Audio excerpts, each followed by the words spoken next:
فلاح حاصل کرنے کا پورا نصاب عطا کیا گیا ہے۔ قرآن مجید میں جو فلاح کا لفظ ہے، جس کا عمومی ترجمہ کامیابی کیا جاتا ہے، اور فلاح دین اور دنیا دونوں جہانوں کی کامیابی کا مجموعہ ہے، تو یہ فلاح کیسے ہم حاصل کر سکتے ہیں؟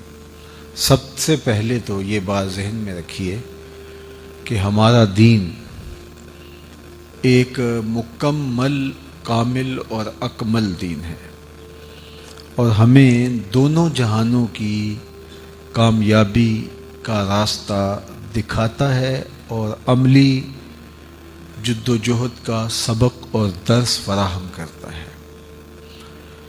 ایسا نہیں ہے کہ ہم آخرت حاصل کریں اور اس کے لیے دنیا کو برباد کر بیٹھیں تبھی آخرت حاصل ہوگی، اور نہ ہی ایسا ہے کہ ہم دنیا کو ہوئی مقصود و مراد بنا لیں اور آخرت سے ہم غافل ہو جائیں۔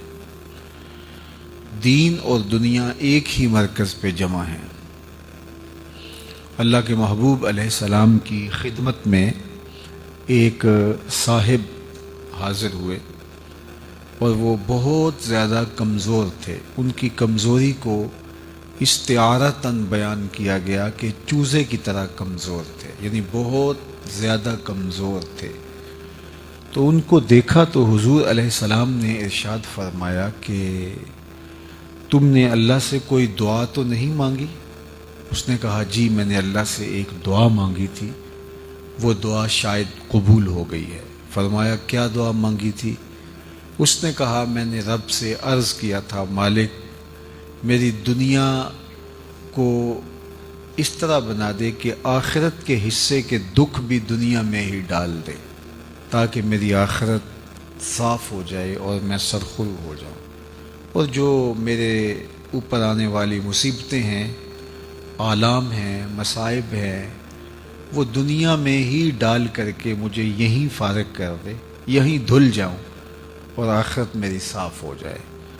تو شاید یہ میری دعا قبول ہو گئی تو مجھے بہت ساری بیماریوں نے گھیر لیا ہے، بہت ساری مشکلوں نے، بہت سارے مصائب نے، اپنوں بیگانوں کی طرف سے آنے والی تکلیفوں نے مجھے بہت زیادہ ستایا ہے، دکھ دیا ہے، تو شاید میری یہ دعا قبول ہو گئی۔ تو بظاہر تو بہت اچھی بات تھی کہ اس نے آخرت صاف کر لی، دنیا جیسے تیسے گزر ہی جائے گی، لیکن میرے اور آپ کے آقا و مولا حضور ختمی المرتبت صلی اللہ علیہ وآلہ وسلم اس کی اس بات کو سن کر خوش نہیں ہوئے، اور فرمایا کہ تو نے یہ کیوں کہا کہ آخرت کے حصے کے دکھ بھی دنیا میں آ جائیں؟ تو نے یہ کیوں نہیں کہا ربنا آتنا فی الدنیا حسنۃ وفی الآخرۃ حسنہ؟ اللہ مجھے اس دنیا میں بھی حسنات عطا کر دے، آخرت میں بھی حسنات عطا کر دے۔ تو دنیا میں ہم اذیتیں سہنے کے لیے، دنیا میں ذلت سہنے کے لیے نہیں آئے۔ اگر بیماری، تکلیف، دکھ، پریشانی آ جائے تو صبر کے ساتھ اور متانت کے ساتھ اس کا مقابلہ کریں گے اور اس کو برداشت کریں گے حوصلے کے ساتھ، لیکن اللہ سے ہم کبھی بھی ان چیزوں کا مطالبہ نہیں کریں گے۔ صلی اللہ العافیہ، فرمایا اللہ سے ہمیشہ عافیت مانگو، کبھی جنگ نہ مانگو، کبھی لڑائی نہ مانگو، کبھی بیماری نہ مانگو، جب بھی مانگو اس سے عافیت طلب کرو۔ لیکن اگر بیماری آ جائے تو پھر استقامت سے، صبر سے، حوصلے سے اس بیماری کے وقت کو، لمحات کو، شدت کو کاٹو۔ جنگ طلب نہ کرو، لیکن جنگ ڈال دی جائے تمہارے اوپر تو پھر اس کو پوری پامردی اور جرأت کے ساتھ مقابلہ کرو اور جنگ لڑو۔ تو ہمیں امن، عافیت طلب کرنے کی ترغیب دی گئی ہے، اپنے آپ کو مشکلوں میں خام خواہ ڈالنے سے ہمیں روکا گیا ہے۔ صلی اللہ العافیہ، اللہ سے ہمیشہ عافیت طلب کرو، رزق حلال مانگو، رزق وسیع مانگو، رزق سہل مانگو، رزق مبارک مانگو، رزق فراواں مانگو، صحت مانگو، عافیت مانگو، امن اور خیریت طلب کرو۔ تو دنیا کے اندر بھی خیریت ہو، آخرت کے اندر بھی خیریت ہو، ان دونوں چیزوں کے مجموعے کو عربی کے اندر فلاح کہا جاتا ہے۔ تو وہ فلاح دارین سے بھی اس کو تعبیر ہم کرتے ہیں کہ دونوں جہانوں کی کامیابی۔ تو دونوں جہانوں کی کامیابی نصیب کیسے ہوگی؟ تو ایک تو یہ طے ہوا کہ دنیا بری بات نہیں ہے اگر وہ دین کے تابع ہو۔ رومی علیہ رحمہ نے کہا تھا چیز دنیا از خدا غافل بدن، دنیا ہے کیا؟ خدا سے غافل ہونے کا نام دنیا ہے۔ اور اگر میں یہاں بیٹھ کر خدا سے غافل ہوں تو یہ دنیا داری کر رہا ہوں۔ میرا مقصد آپ سے حصول زر ہے، میرا مقصد آپ کے دلوں کو اپنی ذات کی طرف موڑنا ہے، تو پھر میں یہاں بیٹھ کے دنیا داری کر رہا ہوں۔ اور اگر میں دکان پہ بیٹھا ہوں اور میرا مقصد اپنے آپ کو سوال کی ذلت سے بچانا اور اپنے بچوں کی کفالت اور ضرورت، وہ ذمہ داریاں جو ہیں ان کو پورا کرنا، اور ضرورت سے زائد ہے تو معاشرے کے ان طبقات تک ان وسائل کو پہنچانا جو ان سے محروم ہیں، یہ تین مقاصد اگر مجھے ملحوظ ہیں اور میں رزق حلال کماتا ہوں، التاجر الصدوق الامین مع النبیین یوم القیامہ، پھر سچا تاجر قیامت کے دن پیغمبروں کے ساتھ اٹھایا جائے گا۔ تو یہ نیت سے فرق پڑتا ہے۔ چور اور چوکیدار دونوں رات کو جاگتے ہیں، لیکن نیت کے فرق سے ایک چور کہلاتا ہے، ایک چوکیدار کہلاتا ہے۔ تو اگر میری نیت یہاں بیٹھ کر کے آپ تک اللہ کے سچے دین کا ابلاغ کرنا، اس نیت کے ساتھ کہ اللہ کی مخلوق ہے اور میرا فریضہ ہے تو میں نے ان تک پہنچانا ہے، تو مجھے اللہ جو درجے دے گا، جو عطا فرمائے گا، تو وہ میرے اللہ کی رحمتیں ہیں، تو میرا یہ دین ہے۔ لیکن یہی کام اگر میں اس لیے کر رہا ہوں کہ میں آپ کے لوگوں، آپ کے دلوں میں گھر کر جاؤں اور میں آپ سے بہت ساری دولت آپ سے سمیٹ کے لے جاؤں، میرے دل کے کسی گوشے میں بھی مخفی چھپا ہوا یہ لالچ بھی ہوگا، تو یہ میرا کاروبار ہوگا، یہ میرا دین نہیں ہوگا۔ تو اس لیے دین اور دنیا یہ نیت سے بنتی ہے کہ میری دنیا کیا ہے۔ دنیا کو بھی دین بنایا جا سکتا ہے اور دین کو بھی دنیا بنایا جا سکتا ہے۔ تو مومن اللہ سے چاہتا ہے کہ میرے مالک میری زندگی ایسے ہو کہ میرا دین بھی دین رہے اور میری دنیا بھی سراپا دین بن جائے۔ اور وہ فرمایا ما ودع فی امرہ فیا صدقہ، جو تم لقمہ کما کے بیوی کے منہ میں رکھتے ہو وہ بھی صدقہ لکھا جاتا ہے، وہ بھی تمہارا دین بنتا ہے۔ حتیٰ کہ تم کھیتی لگاتے ہو، باغ لگاتے ہو، اس پہ پھل آتا ہے، بور آتا ہے، کھیتی آتی ہے، تو اس سے چڑیاں آ کے اپنے حصے کا دانہ چگ جاتی ہیں، تمہارے نامہ اعمال کے اندر وہ صدقہ لکھ دیا جاتا ہے۔ تم نے پانی کا حوض بنایا کسی ضرورت کے لیے، وہاں کوئی آ کے جانور سیراب ہو گئے، پی گئے، وہ تمہارے کھاتے میں صدقہ لکھ دیا جاتا ہے۔ تو مومن کی پھر دنیا نہیں ہے، مومن کا پھر دین ہی دین ہے، اگر اس کی نیت کا قبلہ ٹھیک ہو جائے۔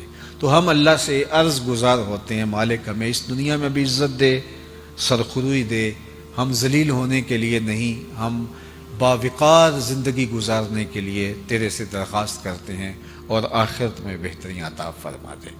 تو اس کے لیے اللہ نے جو جامع لفظ استعمال کیا وہ فلاح کا لفظ ہے۔ سورہ المومنون کا ابتدائیہ دیکھیے، وہاں بھی پورا ایک نصاب ہے 11 آیات کے اندر، قد افلح المؤمنون، وہاں پورا نصاب دیا گیا، اور یہاں بھی اللہ تعالیٰ نے فلاح کا نصاب دیا ہے، لیکن یہاں قدر اختصار کے ساتھ ہے۔ لہٰذا میں آپ کے سامنے اسی مضمون کو آپ کے سامنے رکھوں گا، قد افلح من تزکا، کامیاب وہ ہوا جس نے اپنے من کو ستھرا کر لیا، جس نے باطن کی ستھرائی کر لی، جس نے اندر کی پاکیزگی کا سامان کر لیا۔ ظاہر کو تو ہم سوار کے رکھتے ہیں، لیکن باطن کی طرف بھی کوئی جھاڑو لے کر آئیں اور دل کے میل بھی نکال پھینکیں، اور اندر کی ستھرائی، عفت، پاکیزگی اور پاک دامنی کا اہتمام کریں۔ یہ ہمارا رب ہم سے متقاضی ہے، اس بات کا ہم سے میرے رب کا تقاضا ہے کہ ہم اپنے اندر کو ستھرا کر لے۔ فلاح حقیقت میں اسی کا مقصوم ہے جس کی دنیا اور دین دونوں خوبصورت ہو گئے اور اس نے اپنے باطن کی طرف خاص طور پہ توجہ دی اور اپنا تزکیہ کیا۔ قد افلح من تزکا، کامیاب وہ ہوا جس نے اپنا تزکیہ کیا، جس نے اپنی صفائی کی، جس نے اپنے من کی پاکیزگی کے سامان کیے۔ حضرت عبداللہ بن عمر بن عاص رضی اللہ تعالی عنہ جلیل القدر صحابی ہیں، فرماتے ہیں کہ ہم حضور کی مجلس میں بیٹھے تھے، ہجوم عاشقاں تھا، تو اچانک حضور نے فرمایا کہ صحابہ اگر جنتی دیکھنے کا شوق ہے تو دروازے پہ دیکھو، جو پہلا شخص اب مسجد میں داخل ہوگا وہ جنتی ہوگا۔ تو کہتے ہیں ہم نے دروازے کی جانب دیکھا تو ایک بوڑھا بزرگ تشریف لایا، بائیں ہاتھ میں اس نے جوتا پکڑا تھا اور تازہ وضو کے آثار اس کے چہرے پہ حویدہ تھے۔ خیر مجلس اختتام کو پہنچی، ہم بھی گھروں کو لوٹ گئے اور وہ بھی واپس چلے گئے۔ دوسرا دن آیا، پھر مجلس جمی، پھر آقا نے دوبارہ ارشاد فرمایا کہ اگر کسی نے جنتی دیکھنا ہو تو دروازے پہ نظر رکھے، جو ابھی شخص دروازے سے مسجد میں داخل ہوگا وہ جنتی ہے۔ تو حضرت عبداللہ بن عمر کہتے ہیں میں نے سوچا کل تو وہ بزرگ تھے، دیکھی آج کچھ کون خوش نصیب آتا ہے، لیکن میں نے غور کیا تو وہی والے بزرگ، بائیں ہاتھ میں جوتا پکڑا ہے اور تازہ وضو کے آثار ان کے چہرے پہ حویدہ ہیں۔ تیسرا دن ہوا تو حضور علیہ السلام نے پھر فرمایا اگر جنتی دیکھنے کا شوق ہے تو دروازے پر دیکھو، جو ابھی شخص داخل ہوگا وہ جنتی ہوگا۔ تو ہم نے دیکھا تو تیسرے دن بھی وہی بزرگ اسی حالت میں کہ بائیں ہاتھ میں جوتا اور وضو کے آثار چہرے پہ نمایاں مسجد میں داخل ہوئے۔ مجلس اختتام کو پہنچی، لوگ گھروں کو پلٹنے لگے تو وہ بزرگ بھی اپنے گھر کی جانب چل دیے۔ حضرت عبداللہ بن عمر کہتے ہیں میں ان کے پیچھے چل دیا اور میں نے کہا کہ میں کوئی 2-3 دن آپ کے ساتھ آپ کا مہمان بن کے رہنا چاہتا ہوں، اگر آپ مجھے اس کی اجازت دیں۔ تو اس نے کہا کوئی بات نہیں، آ جاؤ۔ فرماتے ہیں میری لالچ یہ تھی کہ میں دیکھوں اس کا عمل کون سا ہے۔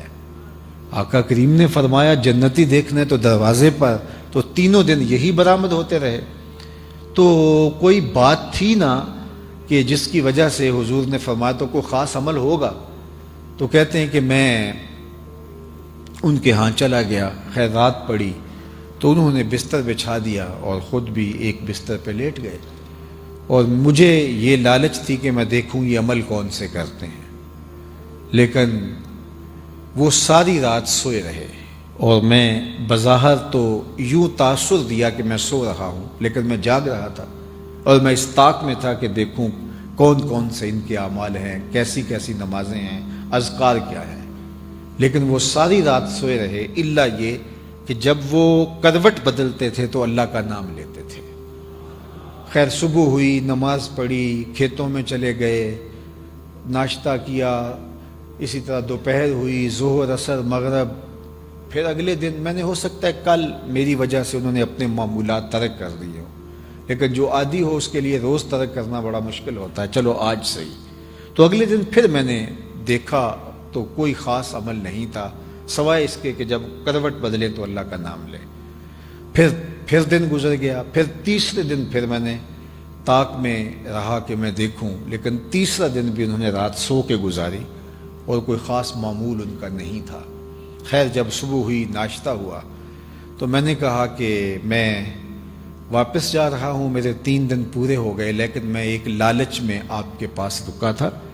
آقا کریم نے فرمایا تھا جنتی دیکھنا ہے تو دروازے پر دیکھو، اور یہ 3 دن تک حضور فرماتے رہے اور 3 دن تک آپ کو ہی ہم دیکھتے رہے، تو ہمیں لگا کوئی خاص عمل ہوگا، لیکن 3 دن گزرنے کے باوجود ہم نے کوئی خاص عمل نہیں دیکھا، یا تو آپ نے چھپا لیا ہے اور یا پھر نہ جانے کیا ماجرا ہے۔ تو وہ بزرگ فرمانے لگے کہ عبداللہ بن عمر، میں تم سے کوئی عمل نہیں چھپایا، اور اگر تم اور بھی رکتے تو دیکھ بھی نہ پاتے، لیکن تم نے اتنی محنت کی ہے لہٰذا میں تمہیں خود بتا دیتا ہوں۔ تو کہتے ہیں کہ میرا مقصود میرے سامنے آنے لگا اور میں ہمہ تن گوش ہو گیا، تو وہ بزرگ کھڑے تھے اور مجھے کہنے لگے، اے عبداللہ بن عمر، یہ جو میرے سینے میں دل رکھا ہوا ہے نا، اس میں کسی مومن کا بغض نہیں ہے، یہ وہ عمل ہے کہ جو تم نہیں دیکھ پائے، اور دن بھی رکتے تو تم نہ دیکھ پاتے۔ تو آج ہمارا تو مسئلہ یہ ہے، ہمارے اوپر کچھ اور ہوتا ہے، ہمارے اندر کچھ اور ہوتا ہے، اور ہماری محنت اس کو صاف کرنے کی نہیں ہے، اس کو صاف کرنے کی ہے۔ میاں صاحب نے کہا تھا، شیشے اتے کٹا جمیا تے کنداں چاڑی جاندے، شیشے اتے کٹا جمیا تے کنداں چاڑی جاندے، جلداں نو اے سانپ کے رکھ دے ورکے پھاڑی جاندے۔ ہمارا سارا زور پیکنگ پہ ہے، لیکن جو اندر ہے اس پہ ہمارا زور نہیں ہے، جس کی وجہ یہ ہے کہ ہم اندر سے بہت کھوکھلے، بہت میلے کچیلے، بہت کمزور، بہت گندے، اور باہر سے بہت ستھرے۔ ہمارے لباس پر کریز بھی نہیں پڑی ہوتی، کوئی شکن بھی نہیں ہوتی، ہمارے بالوں میں بھی خوبصورت جو ہے وہ آرائش اور زیبائش ہوتی ہے، کپڑے بھی دھلے ہوتے ہیں، خوشبوئیں بھی اعلیٰ اقسام کی ہم استعمال کرتے ہیں۔ سارا زور پیکنگ پہ ہے، لیکن جو اندر ہے اس پر توجہ نہیں ہے۔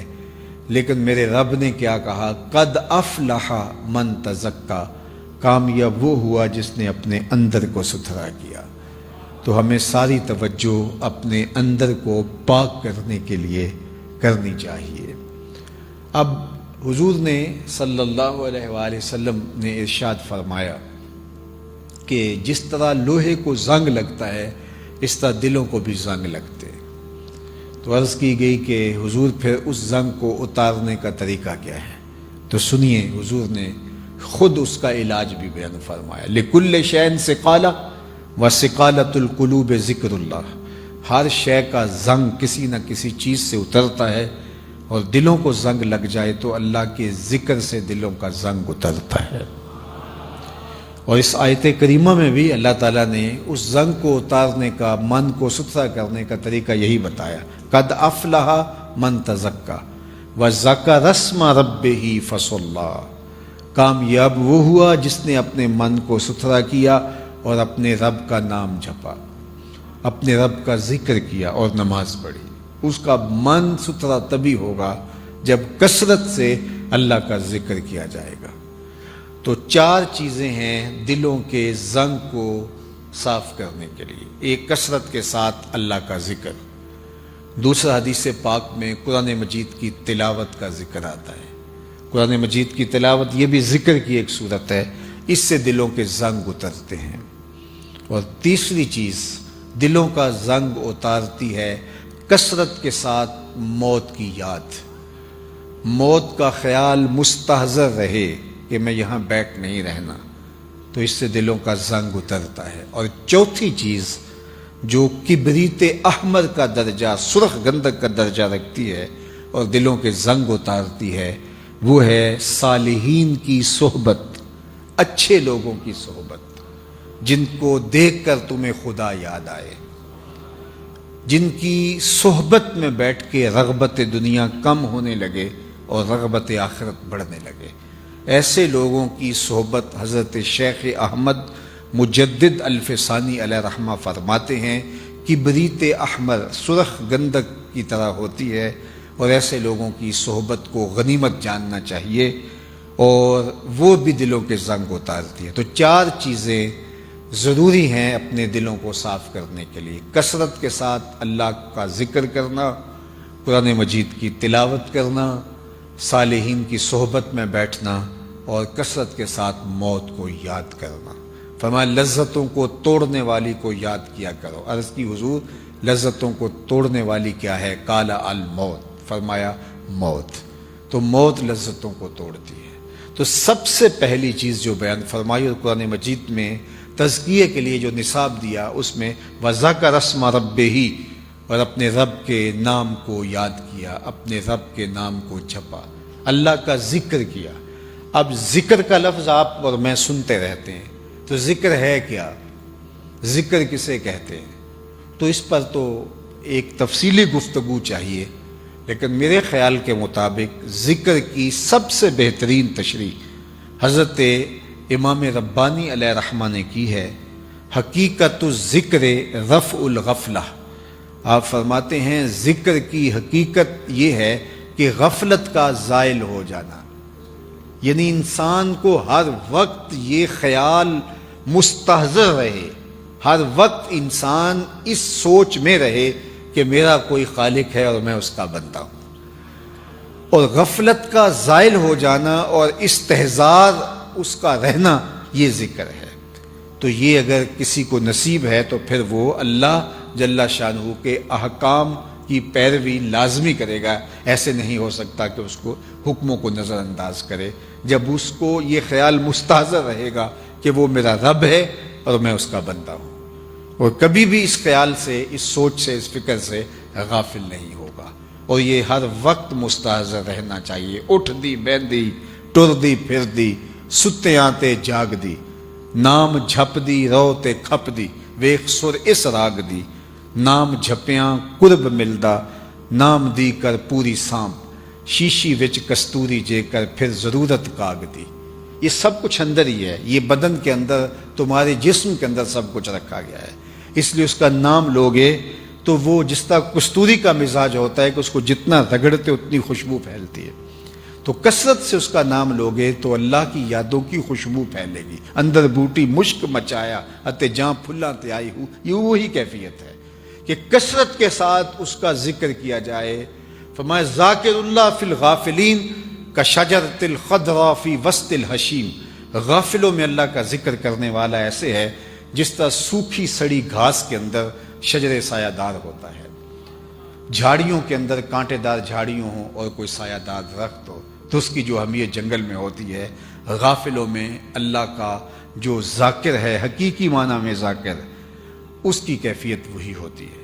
تو اس لیے ہم اگر اپنے باطن کا تزکیہ کرنا چاہتے ہیں، اندر کو صاف کرنا چاہتے ہیں، تو کثرت ذکر کے ساتھ ہم دل کی صفائی کر سکتے ہیں۔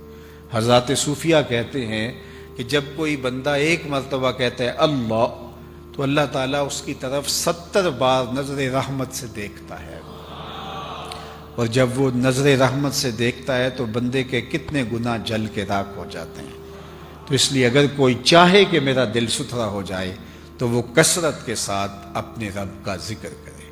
پھر اس کے بعد فرمایا فصلی، اور نماز پڑھے۔ نماز بھی ذکر کی ایک صورت ہے، اقم الصلاۃ لذکری، فرمایا کہ میری یاد کے لیے نماز پڑھو۔ یاد اللہ کے حضور حاضری ہے نماز، اور استحضار قلب کے ساتھ نماز انسان کے دل کے زنگ کو اتارتی ہے۔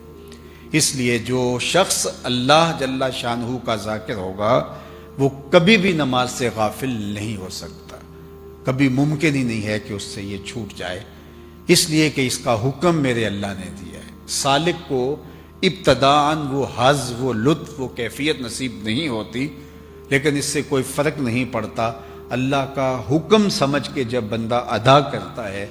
میرے اور آپ کے آقا و مولا نے ہمیں جو حکم دیا وہ یہ تھا، سلو کما رأیتمونی اصلی، سلو کما رأیتمونی اصلی، جس طرح تم مجھے نماز پڑھتے ہوئے دیکھتے ہو ایسے نماز پڑھو۔ یہ نہیں کہا کہ جس طرح میں نماز پڑھتا ہوں ایسے نماز پڑھو، پھر تو مشکل ہو جاتا کہ کون اس طرح نماز پڑھے جس طرح حضور پڑھتے ہیں صلی اللہ علیہ وآلہ وسلم۔ کہا جس طرح تم مجھے پڑھتا ہوا دیکھتے ہو تم اس کی نقل۔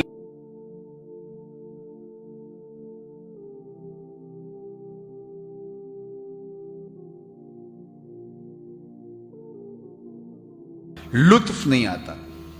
تو آپ نے اس سے کہا، وہ بڑا پریشان تھا کہ نماز تو پڑھتا ہوں لیکن حظ نہیں ملتا، لطف نہیں ملتا۔ تو آپ نے فرمایا کہ اس کے باوجود بھی پڑھتے تو ہو نا؟ اس نے کہا جی وہ تو اللہ کا حکم ہے اور شریعت کی طرف سے لازم ہے میرے اوپر، وہ تو فریضہ ہے، وہ تو میں پڑھتا ہوں لیکن مزہ نہیں آتا۔ تو محدث کچھوچوی علیہ رحمہ جھومنے لگے، فرمایا واہ واہ، تم لطف اور مزے کے بندے نہیں اللہ کے بندے ہو، تمہیں مزہ نہیں آتا پھر بھی پڑھتے ہو، اس کا مطلب ہے تم مزے اور لطف کے لیے نہیں پڑھ رہے، تم رب کے لیے پڑھ رہے ہو۔ تو اس نے کہا حضور مجھے اس کا مزہ آ گیا، اس کا لطف آ گیا ہے۔ تو بعض کا تو ایسا ہوتا ہے کہ بندہ کہہ رہا ہے کہ یار میں پتہ نہیں میری نماز قبول ہے کہ نہیں، ٹکریں مار رہا ہوں، وہ کیفیت ہی نہیں ہے۔ تو وہ کیفیت نصیب ہو نہ ہو، کنڈا کھڑکاتے رہنا چاہیے، کبھی تو در کھلے گا نا، یہ چھوڑنا نہیں چاہیے، اس کے حضور پیشانی رگڑتے رہنا چاہیے، یہ توفیق ہے، اس سے بڑھ کر کیا کہ وہ بندے کو اپنی چوکھٹ پہ بلا لے۔ لیکن ہم نے دیکھا ہے کئی باشعور لوگ، ان سے گفتگو کرو سیاست پر، ان سے گفتگو کرو معاشرت پر، اقتصادیات پہ بات چلے یا جغرافیے پہ گفتگو ہو، انسانی اخلاقیات اور اقدار پہ بات ہو یا کسی موضوع پہ، لگتا ہے کہ یہ اس دور کا افلاطون ہے، لیکن ہم دیکھیں گے کہ نماز کا وقت ہوگا تو چپکے سے کھسک جائے گا، تو یہ اتنی سی بات اس کو سمجھ نہیں آتی۔ تو یہ اللہ کی توفیق سے ممکن ہوتا ہے، جس کو وہ چاہتا ہے اس کو اپنی چوکھٹ پہ بلا لیتا ہے۔ جس زمانے میں بڑی گہما گہمی ہوتی تھی اسٹیشن کے اوپر، تو لاہور اسٹیشن کے سامنے ایک مسجد ہے، تو عصر کی نماز کا وقت تنگ ہو رہا تھا اور کلی نے سامان اٹھایا ہوا تھا بڑا پکا نمازی، تو جب مسجد کے قریب سے گزرنے لگا، میکلوڈ روڈ پہ کہیں اس نے جا کے سامان دینا تھا، تو جس کا سامان اٹھایا تھا اسے کہا کہ 2 منٹ لگیں گے، اگر تم کہو تو میں نماز پڑھ لوں، وقت تنگ ہو رہا ہے۔ اس نے کہا ٹھیک ہے، سامان رکھا، اب وہ بابا جی اندر نماز پڑھنے لگے۔ نماز تھوڑا جو ہے وہ بڑے سکون سے پڑھتے تھے، تو 4 رکعتیں بڑے سکون سے پڑھی، اور یہ بار بار وہ جہاں جوتے اتارتے ہیں وہاں سے جا کے اندر جھانکتا ہے کہ بابا جی ابھی آئے نہیں ہیں۔ تو خیر بابا جی نے سلام پھیرا، اور اس کے بعد تسبیحات فاطمہ پڑھنے کا بھی ان کا ذوق تھا، تو وہ جلدی جلدی پڑھنے لگ گئے۔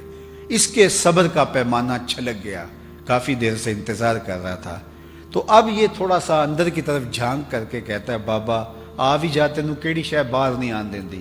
تو بابے نے پیچھے پلٹ کے دیکھا تو وہی صاحب تھے، کہا پتر جڑی شے تینوں اندر نہیں آن دیندی۔ تو یہ اس کی توفیق ہو تو سجدے کی توفیق ملتی ہے، ورنہ ہم نے دیکھا ہے جنازوں کے موقع پر مسجد کے قریب سے جنازہ اٹھ رہا ہوتا ہے، اور ظہر کے فوراً بعد جنازہ ہے، اور وہاں سے قبرستان لے جانا ہوتا ہے، اور کچھ لوگوں نے وضو بھی رکھا ہوا ہوتا ہے، لیکن اس کے باوجود بھی اندر باہر ٹہل رہے ہوتے ہیں، اندر نماز کی فرض عین پڑھنے کی توفیق نہیں ہوتی، اور فرض کفایہ پڑھنے آئے ہیں۔ تو اس کا مطلب کیا ہے؟ اللہ توفیق ہی نہیں دیتا۔ میرے والد گرامی سے کسی نے کہا حضور میں نماز پڑھنا چاہتا ہوں، صبح جاگ نہیں آتی۔ فرمانے لگے ارادہ پکا ہو تو نیند نہیں آتی، تم کہتے ہو جاگ نہیں آتی۔ صبح سبزی منڈی جانا ہو تو جاگ آ جاتی ہے۔ فرمایا کرتے تھے کچہریوں میں تاریخ ہو تو جاگ آ جاتی ہے، نماز کے لیے جاگ نہیں آتی۔ تو یہ ہمارے اندر کی کمزوریاں ہیں، ورنہ ایسا ہو نہیں سکتا کہ مالک کے حضور سجدہ ریزی سے انسان رک پائے۔ تو قد افلح من تزکا وذکر اسم ربہ فصلی بل تؤثرون الحیات الدنیا۔ تیسری بات اللہ جل شانہ نے ارشاد فرمائی، جو انسانی عمومی رویہ اور انسانی نفسیات ہیں اس کو بیان فرمایا کہ بل تؤثرون الحیات الدنیا والآخرۃ خیر وابقی۔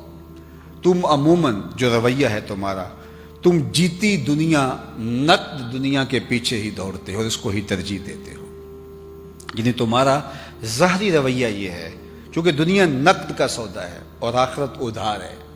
شیطان کہتا ہے اب چوری کر اب مال ملے گا، اب بدکاری کر اب لطف آئے گا۔ اللہ نے وعدے ہمیں آخرت کے لیے، بہت ساری چیزوں کے وعدے آخرت میں دیے، غور و فکر کرنے والوں کے لیے کافی ہے۔ دنیا میں بھی اللہ تعالیٰ جل شانہ کی کرم نوازیوں کا می برستا ہے، لیکن خیر بہت سارے امور ہیں کہ اللہ تعالیٰ نے اس کا سودا ادھار پہ رکھا ہوا ہے، اور دنیا کے اوپر شیطان کہتا ہے یہ نقد سودا ہے۔ تو انسان اس جیتی دنیا کے نقد سودے کی طرف بھاگ پڑتا ہے، یہ اس کی نفسیاتی کمزوری ہے۔ تو فرمایا بل تؤثرون الحیات الدنیا، تم دنیا، جیتی دنیا کو ترجیح دیتے ہو، والآخرۃ خیر وابقی، حالانکہ آخرت بہتر بھی ہے اور دائمی بھی۔ اب 2 چیزیں یہاں بیان فرمائیں، اور میری گفتگو ان 2 چیزوں کو بیان کرنے کے بعد اپنے اختتام کی طرف بڑھ جائے گی، تو اس پر میں آپ کی توجہ چاہوں گا۔ فرمایا کہ تم جیتی دنیا کے پیچھے بھاگتے ہو، سویر سے لے کر شام تک، شام سے لے کر سویر تک۔ اپنی زندگی کی تگ و تاز دیکھ لو، کس طرح انسان سویر سے لے کر شام تک بھاگتا ہے، کتنی محنت کرتا ہے۔ کہتا تو یہ ہے کہ میں 2 وقت کی روٹی کے لیے بھاگ رہا ہوں، تو 2 وقت کی روٹی کے لیے اتنا تردد نہیں کرنا پڑتا، اور بہت سارے تقاضے ہیں ہمارے نفس کے جن کو پورا کرنے کے لیے ہم نے اپنے آپ کو جو ہے وہ کولو کے بیل کی طرح جوت دیا ہے، حالات کے جو ہے وہ رحم و کرم پہ چھوڑ دیا ہے۔ اور جو آخرت ہے وہ کیا ہے؟ فرمایا والآخرۃ خیر و ابقا، دو لفظ بیان کیے، خیر اور ابقا۔ آخرت دنیا سے بہتر بھی ہے اور نہ ختم ہونے والی بھی ہے۔ اب امام فخر الدین رازی علیہ رحمہ تفسیر کبیر میں اسی آیت کریمہ کے تحت بڑی خوبصورت بات لکھی۔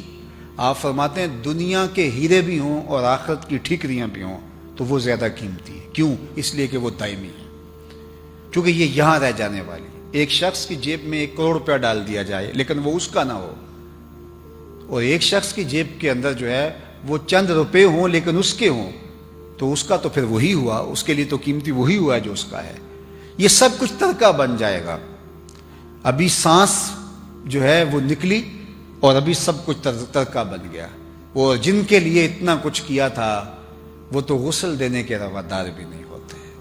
میاں صاحب بولے جاندی واری ڈرونا بنیو تے ہاتھ نہ لاندے ڈر دے، جنہ لئی تو پاپ کمائے اج کتھے نہیں تیرے کر دے۔ وہ تو غسل دینے کے لیے بھی آمادہ نہیں ہوتے، ان کو تو خوف آنے لگ جاتا ہے، ان کو تو وحشت سی ہونے لگ جاتی ہے۔ تو یہ دنیا، یہ جیتی دنیا جس کے پیچھے انسان دوڑتا ہے، تو حضرت امام فخر الدین رازی علیہ رحمہ فرماتے ہیں کہ اس کے ہیرے اور موتی بھی ہوں اور وہاں ٹھیکریاں بھی ہوں اور وہ بھی قیمتی۔ اور میں آپ کے سامنے اس کی ایک مثال رکھنا چاہتا ہوں جو اللہ کے محبوب نے بیان فرمائی۔ وہ کیا؟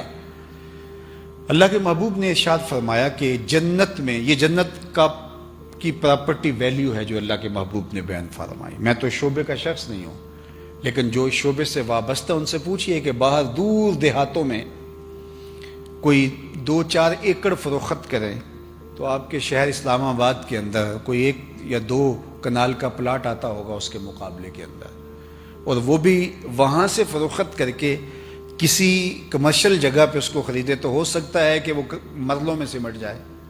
اور اگر آپ حرم کے آس پاس لینا چاہیں، سب سے قیمتی جگہ وہ ہیں، تو وہاں ہو سکتا ہے فٹوں میں ملیں آپ کو۔ تو جگہ جگہ کی پراپرٹی ویلیو ہے۔ دیہات کے اندر اتنے پیسوں کے اندر کتنے مربع آ گئے، شہر میں چند کنالیں آئیں اور حرم کے آس پاس چند فٹ آئے۔ اب جنت کی پراپرٹی ویلیو کیا ہے؟ یہ تو وہی بیان کرے گا جو جنت کو جانتا ہے۔ تو اللہ کے محبوب نے جنت کی پراپرٹی ویلیو بیان کی، سنیے۔ فرمایا جس کو جنت میں ایک کوڑا رکھنے کی جگہ مل گئی، ایک ڈنڈے جتنی جگہ، ایک کوڑے کی جتنی رسی ہوتی ہے، صرف اتنی جگہ جس کو جنت میں مل گئی، دنیا و ما فیہا سے وہ جگہ زیادہ قیمتی ہے۔ یہ پراپرٹی ویلیو اللہ کے محبوب نے بیان فرمائی۔ کوڑے جتنی جگہ اگر کسی کو مل گئی جنت میں، دنیا و ما فیہا، دنیا 7 بر اعظموں پہ پھیلی ہوئی دنیا کے اندر لوگوں کے پاس ذاتی سرمائے، مالیاتی اداروں کے پاس مال، پہاڑوں کی کوکھ میں چھپے ہوئے خزانے، صحراؤں میں، پہاڑوں میں، دریاؤں میں، سمندروں کی تہوں میں چھپے ہوئے قیمتی موتی، اس کائنات کے اندر جو کچھ ہے سب کی قیمت لگائی لی جائے اور جنت میں ایک ڈنڈا رکھنے کی جگہ، ایک کوڑا رکھنے کی جگہ، کیا اس کو خرید پائیں گے اتنی قیمت سے؟ میرے حضور نے فرمایا یہ اس سے بھی قیمتی ہے، دنیا و ما فیہا سے زیادہ قیمتی ہے۔ اللہ اکبر، یہ صحاح کی روایت ہے۔ اور جنت میں سب سے کم جگہ کس کے پاس ہوگی؟ ذرا دیکھیے، یہاں کسی کے پاس بہت کم جگہ ہوگی تو وہ 3 مرلے کا پلاٹ ہوگا، کسی کے پاس 10 مرلے کا پلاٹ ہوگا، ہو سکتا ہے کوئی اس سے بھی کم جگہ کا مالک ہو۔ لیکن جنت میں سب سے کم پراپرٹی کس کی ہوگی؟ صحیح بخاری اٹھائیے، جنت میں اس شخص کا ذکر کیا گیا جس کے پاس سب سے کم پراپرٹی ہے، اور وہ کون شخص ہے؟ جو سب سے آخر میں جنت میں جائے گا، جہنم کے رگڑے سہ سہ کے سب سے آخر میں جہنم سے نکالا جائے گا اور سب سے آخر میں جنت میں جائے گا۔ ایک روایت میں فرمایا کہ میں اس کا نام بھی جانتا ہوں، لیکن سند کے اعتبار سے اس حدیث کو علماء نے کہا کہ ضعیف ہے، لہذا میں اس کو ذکر نہیں کر رہا، لیکن جو روایت میں آپ کے سامنے رکھا ہوں یہ صحیح بخاری کی ہے۔ جنت میں سب سے کم پراپرٹی اس کی ہوگی جو سب سے آخر میں جہنم سے نکالا جائے گا اور سب سے آخر میں جنت میں جائے گا۔ اور حدیث پاک میں آتا ہے کہ جب وہ جہنم سے نکالا جائے گا تو اللہ تعالیٰ جل شانہ سے کہے گا کہ بتا تیری کوئی آرزو، حالانکہ جہنم میں سب سے آخر سے وہی نکالا گیا ہوگا جس نے دنیا میں جی بھر کے گناہ کیے ہوں گے، کوئی حسرت رہ نہیں گئی ہوگی، لیکن پھر بھی اس کی بہت ساری حسرتیں رہ گئی ہوں گی۔ وہ غالب نے کہا تھا ہزاروں خواہشیں ایسی کہ ہر خواہش پہ دم نکلے، بہت نکلے میرے ارمان لیکن پھر بھی کم نکلے۔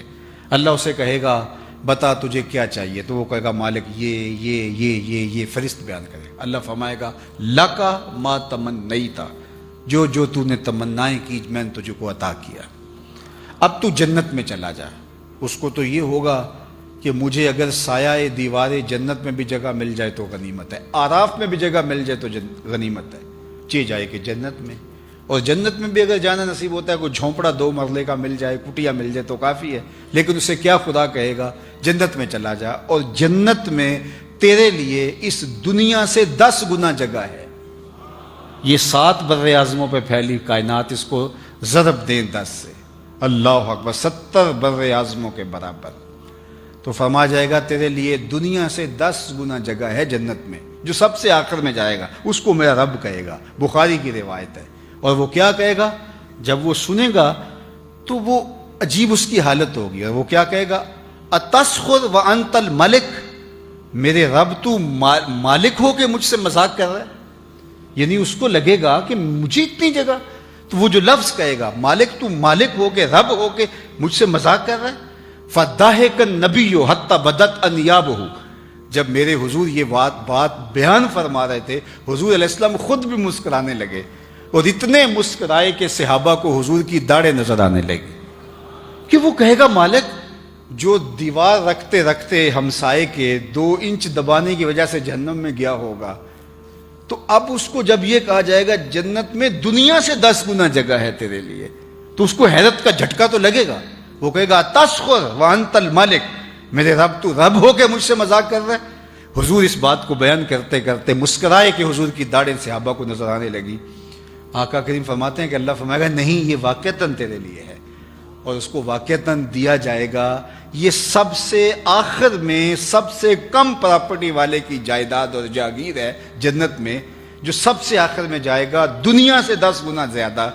تو بابا فرید گنج شکر کی جاگیروں کا عالم کیا ہوگا، حضرت شیخ عبد القادر الجیلانی کی جاگیروں کا عالم کیا ہوگا، پھر اصحاب پیغمبر صلی اللہ علیہ وآلہ وسلم کی جاگیروں کا عالم کیا ہوگا، اطرت رسول کی جاگیروں کا عالم کیا ہوگا۔ یہ تو اس کی جاگیر ہے جو سب سے آخر میں جنت میں جا رہا ہے۔ اللہ اکبر، والآخرۃ خیر، آخرت بہتر ہے۔ تم کس دنیا کے پیچھے لگے ہوئے اور آخرت برباد کر رہے، جس میں سب سے آخری جانے والے، ہمارے پنجابی میں کہتے ہیں جو پھاڈا ہے، جو سب سے آخر میں جا رہا ہے، اس کی جائیداد 70 بر اعظموں کے برابر ہوگی۔ صرف اس کی جو جائیداد زمین ہے وہ 70 بر اعظموں کے برابر ہوگی۔ اور جو پہلے جانے والے ہوں گے، جو نیکوکار صالحین، اولیاء، کاملین، واصلین، ان کا کیا مرتبہ اور مقام ہوگا۔ اللہ اکبر۔ تو فرمایا والآخرۃ خیر، آگے ابقا، اب دائمی بھی ہے۔ اب اس کی مثال قرآن سے لے لیتے ہیں، کتنی دائمی ہے۔ یہ سمٹ کے 45 تک آ رہی ہے، چلو 50 سال لگا لیں، 60 سال ہی لگا لیں، اور وہ بھی 60 سال اگر زندگی اگر آپ لگاتے ہیں تو اس میں تیسرا حصہ تو روز سوتے ہیں، 24 گھنٹوں میں 8 گھنٹے اگر سو کے گزارے تو باقی جو ہے وہ 2 حصے بچی، تو 60 سال زندگی سی تو 20 سال تو نکل گئی۔ جو سو کے گزاری وہ تو زندگی ہماری تو نہیں ہوئی، وہ تو نیند کے کھاتے میں گئی، باقی 40 سال بچی۔ اس میں 7-8 سال بچپن کی مدہوشیاں ہیں، کچھ بڑھاپے کے دھکے ہیں، کچھ بیماریاں ہیں۔ روزانہ واش روم میں 1 گھنٹہ بھی مختلف اوقات کا جمع کریں تو 2 سال تو یہ بھی نکل جاتے ہیں، 2-3 سال تو یہ بھی نکل جاتے ہیں۔ آپ بتائیے کہ زندگی کتنی رہے گی ہمارے پاس جس پہ ہمیں غرہ ہے، ناز ہے۔ میرے ایک دوست نے مجھے سارا حساب نکال کے کہا 17 سال بچتے ہیں، ٹوٹل زندگی جو بچتی ہے 17 سال بچتے ہیں۔ میں کہتا ہوں 60 ہی لگا لیں، اس میں بھی ٹینشن، پریشانیاں، دکھ، اپنوں بیگانوں کی پچائی ہوئی تکلیفیں، کیا کچھ ہے، اذیتیں، لیکن چلو 60 سال ہی لگائے۔ یہ ٹوٹل زندگی ہے جس پہ ہمیں ناز ہے۔ اور آخرت کا قرآن کہتا ہے ایک دن صرف یوم حشر مقدارہ 50,000 سنہ، 50,000 سال کے برابر ایک دن ہوگا۔ 50 سال کا نہیں، 50-100 سال کا نہیں، 50,000 سال کا ایک دن۔ اور یہ ساری زندگی 50 سال کی اور 60 سال کی، ذرا اس زندگی کے مقابلے میں زندگی کو رکھیں، اس کے پلے رہتا کیا ہے؟ اور پھر یہاں تو 100 سال بھی جئیں تو آخر موت ہے، وہاں پھر جنتیوں کو جنت میں جا کے حدیث پاک میں آتا ہے ایک ہی خدشہ ہوگا کہیں موت نہ آ جائے، اور جہنمیوں کو ایک ہی موہوم سی امید ہوگی کہیں موت آئے، قصہ تمام ہو، بات ختم ہو، کہانی سمٹ جائے اور جان چھوٹ جائے۔ مینڈے کی شکل میں میدان حشر میں موت کو لایا جائے گا، جنتی جنت سے اور جہنمی لمبی لمبی گردنیں نکال کے جہنم سے دیکھ رہے ہوں گے، اور پھر موت کو ذبح کر دیا جائے گا۔ حدیث پاک میں آتا ہے اگر موت کو موت نہ آئی ہوتی تو جنتی خوشی سے مر جاتے، انہیں اتنی خوشی ہوگی، اور موت کو موت نہ آئی ہوتی تو جہنمی صدمے سے مر جاتے، ان کو اتنا دکھ ہوگا، پھر نہ ختم ہونے والی زندگی۔ اب تو گھبرا کے یہ کہتے ہیں کہ مر جائیں گے، مر کے بھی چین نہ پایا تو کدھر جائیں گے؟ وہ نہ ختم ہونے والی زندگی، 50,000 سال کا ایک دن، پھر اس کے بعد جو زندگی شروع ہوگی چاہے جہنم والی ہوگی چاہے جنت والی ہوگی، پھر اس کا نقطہ انجام ہی نہیں ہے، وہ کبھی ختم ہی نہیں ہوگی۔ اللہ اکبر۔ عبدالآباد جنتیوں کا جو کھٹکا تھا وہ بھی ختم ہو گیا، ان کی موہوم امید بھی جہنمیوں کی ختم ہو گئی۔ بلکہ ایک حدیث میں آتا ہے کہ اللہ تعالیٰ فرمائے گا جنتیوں سے، تب پھر خطاب کر کے کہے گا اردی تم، کیا راضی ہو؟ تو وہ کہیں گے ما لنا اللہ نردا، ہمیں کیا ہوا کہ ہم راضی نہ ہوں، ہمیں تو وہ ملا جس کا ہم تصور بھی نہیں کر سکتے تھے۔ تو اللہ کہے گا میں تمہیں ایک اور چیز دینے والا ہوں جس سے تم بالکل راضی ہو جائیں گے۔ تو وہ کہیں گے مالک تیری کرم نوازی، ورنہ کسر تو کوئی نہیں رہی، زندگی بھی ایسی جو کبھی ختم نہیں ہوگی، نعمتیں بھی ایسی، تو کیا کسر رہ گئی ہے؟ کوئی چیز رہ تو نہیں ہے۔ اللہ فرمائے ایک چیز تمہیں دینے لگا ہوں، اس کے بعد تم مکمل خوش ہو جاؤ گے۔ تو وہ جھولی پھیلائیں گے تو اللہ فرمائے گا میں تم سے راضی ہو گیا ہوں، اب کبھی ناراض نہیں ہوں گا۔ یہ ان کو جب خوشی دی جائے گی تو پھر وہ نہال ہو جائیں گے کہ ایک موہوم سا کہیں کسی گوشے میں خیال ہو سکتا تھا کہ اللہ کبھی ناراض ہو جائے تو نکال دیا جائے، تو کہا کہ اب میں کبھی بھی تم سے ناراض نہیں ہوں گا۔ اللہ اکبر۔ تو زندگی تو پھر وہ زندگی ہے۔ اسی لیے خندق کھودتے صحابہ پر جب پیار آیا تو یہی کہا حضور نے دعا دیتے، اللہم ان العیش عیش الآخرہ فاغفر للانصار والمہاجرہ، اے اللہ زندگی تو آخرت کی زندگی ہے، میرے انصار کو بھی بخش دے، میرے مہاجروں کو بھی بخش دے۔ تو صاحبو یہ زندگی بھی اچھی خوبصورت باوقار گزارو، اللہ آپ کو عزتیں بھی دے، اولاد سے بھی نوازے، آپ کو فراواں دولت بھی عطا کرے، آپ کو آسودگی بھی دے، ذہنی آسائش اور راحت اور بہاریں بھی عطا کرے، آپ کے دوستوں کا حلقہ بھی وسیع ہو، آپ کے رشتہ دار آپ سے پیار کرنے والے ہو، بھائیوں میں منافرت نہ ہو بلکہ باہمی محبت ہو، خاندان جڑا ہوا ہو، ایک دوسرے کے لیے تمہارے دل میں کشادگی ہو، اللہ تمہیں ہر خیر اور ہر برکت عطا فرمائے۔ لیکن دوسری بات کہ ہماری آخرت اچھی ہو، اور آخرت اچھی کرنے کے لیے اس دنیا کی زندگی کو اچھا بنانا پڑے گا۔ جنت تب بنے گی اگر اس دنیا کو لوگوں کے لیے جنت بنائیں گے۔ جہاں گناہ ہو رہا ہو، بدکاری ہو رہی ہو، برائی ہو رہی ہو، غیبت کا بازار گرم ہو، تم جا کے بیٹھے تو لوگ تم سے مسائل پوچھنے لگے، کوئی اچھی بات شروع ہو گئی، تم تالا بن گئے شر کا اور خیر کی چابی بن گئے، جہاں تم گئے وہاں خیر پھوٹنے لگی، وہاں اچھائیاں پھوٹنے لگی۔ تو اپنے وجود کو نافع بنائیں اللہ کی مخلوق کے لیے، اللہ کی مخلوق کے لیے اپنے آپ کو نرم کریں، اپنے آپ کو گداز کریں۔ لوگوں کے لیے تمہارا وجود اللہ کی رحمت کا ایک مجسم پیکر ہو، تمہاری وجہ سے خیر پھوٹے، تمہاری وجہ سے اچھائی پھوٹے، اور اپنی زندگی کو اللہ اور اس کے رسول کے بتائے ہوئے اسلوب کے مطابق ڈھال دو۔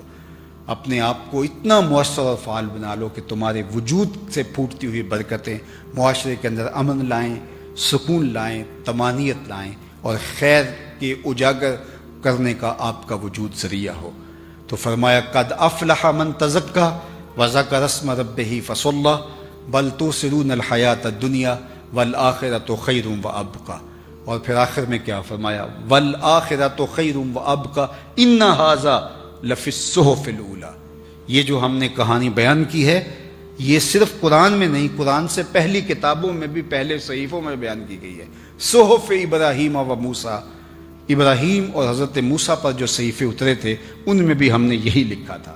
علماء تفسیر نے لکھا کہ قد افلح سے لے کر کے یہاں تک جو آیات ہیں یہ پچھلی کتابوں میں بھی اللہ اتارتا رہا ہے. یہ مکمل نصاب ہے، ایک خوبصورت زندگی کا نصاب ہے، اور اللہ نے پچھلی کتابوں کے اندر بھی ان آیات کو اتارا ہے ان لوگوں کی ہدایت کے لیے، اور حضور علیہ السلام کی امت کے لیے بھی اتارا ہے. تو اس نصاب کے مطابق ہم اپنے آپ کو تزکیے سے، اپنے آپ کو تصفیے سے، باطن کی صفائی سے، اپنے سارے میل کچیل دور کر کے ایک صالح اور پاکیزہ زندگی جینے کا تصور لے کے آگے بڑھ سکتے ہیں. اور ہم اگر یہ چاہیں کہ ایک اچھا صالح پاکیزہ معاشرہ مرز وجود میں آئے تو ہمیں سب سے پہلے اپنے آپ کو بدلنا ہوگا. 25 کروڑ لوگوں کی یہ آبادی ہے، اور پھر آپ کا شہر 1 کروڑ لوگوں پر مشتمل ہوگا مضافات ڈال کر کے، اور میرے سامنے اس میں سے چند ہزار لوگ بیٹھے ہیں. تو ظاہر ہے میری آواز سب لوگوں تک تو نہیں پہنچ پائی، صرف اتنے لوگوں تک. لیکن میں کہتا ہوں یہ صرف اتنے لوگ جتنے یہاں میرے سامنے بیٹھے ہیں یا باہر جو ہے وہ جن تک میری آواز پہنچ رہی ہے، صرف اتنے لوگ ارادہ کر لیں کہ کل سے ہم کسی کا دل نہیں دکھا،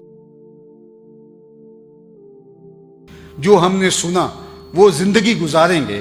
صرف اتنے لوگ پکا عزم کر کے یہاں سے اٹھیں، آپ کا شہر آدھا کل سے ہی بدلا بدلا محسوس ہوگا. لیکن اگر ہم صرف کانوں سے سنا اور ہم نے مانا کہ واقعہ ہی جو ہے وہ صحیح کہا گیا ہے، لیکن ہم نے یہ ارادہ کیا کہ ہم عمل نہیں کر سکتے. اللہ تعالیٰ کے محبوب علیہ السلام نے ہمیں جو حکم دیا اس میں سمع اور طاعت دونوں چیزیں ہیں، یعنی سننا اور ماننا اور فرما برداری کرنا.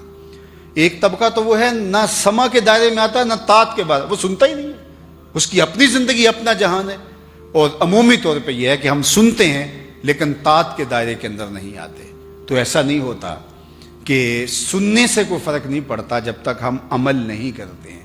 تو اللہ مجھے بھی توفیق دے، جو میں کہوں میرا عمل ہوگا تو پھر آپ کے کانوں سے نہیں دل تک پہنچے گا. از دل خیزت بر دل ریزت. اور آپ جب سنیں گے اور ارادہ کریں گے کہ ہم اس پہ عمل کریں گے تو زندگی ایک ایک عادت سے تبدیل ہوتی ہے، اپنے رویوں میں ہم تبدیلی لا سکتے ہیں. اللہ مجھے آپ کو اپنی رحمتوں کے سائے میں رکھے اور میرے وطن کی خیر کرے، اس مشکل وقت میں اپنی پناہ نصیب کرے. وآخر دعوانا ان الحمدللہ.